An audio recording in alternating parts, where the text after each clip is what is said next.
RSS 100 సంవత్సరాలు పూర్తి చేసుకుంటుంది. కానీ ఆర్ఎస్ఎస్ అంటే ఎంతమందికి తెలుసు? ఆర్ఎస్ఎస్ అంటే సంఘం, ఆర్ఎస్ఎస్ అంటే శాఖ, ఆర్ఎస్ఎస్ అంటే సంఘంలో శక్తిని, సంఘంలో వ్యక్తుల్ని నిర్మాణిస్తుంది. కానీ ఆర్ఎస్ఎస్ స్థాపించింది డాక్టర్ కేశవ్ బలిరామ్ హెడ్గేవార్జీ. ఆయన తెలంగాణ ప్రాపర్. తెలంగాణ నుంచి నాగ్పూర్ వెళ్ళి అక్కడ కాంగ్రెస్లో పనిచేసి మన దేశానికి కాంగ్రెస్ సరిపోదు అని దృఢమైన సంఘం కావాలని అనుకున్నారు. అయితే ఒకరోజు ఇండియన్ నేషనల్ కాంగ్రెస్ మీటింగ్ జరుగుతుంది. అందరూ సడన్గా ఎక్కడి వాళ్ళు అక్కడ పరిగెత్తడం మొదలుపెట్టారు.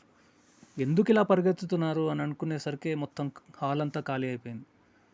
అయితే తర్వాత రోజు డాక్టర్జీ అందరిని అడగడం మొదలెట్టారు. అసలు ఎందుకు ఎక్కడ పరిగెత్తుతున్నారు అందరూ అనేసరికి, ఎవరో హాల్లో పాము పాము పాము అనేసరికి అందరు పరిగెత్తారు. అసలు పాము ఎక్కడుందో తెలియదు కానీ అందరం అయితే వెళ్ళిపోయాం అనేసి చాలామంది చెప్పారు. డాక్టర్జీకి ఒకటే ప్రశ్న, అంతమంది ఉన్నారు, ఎవ్వరూ పామును పట్టుకోవాలని మాత్రం ప్రయత్నించలేదు.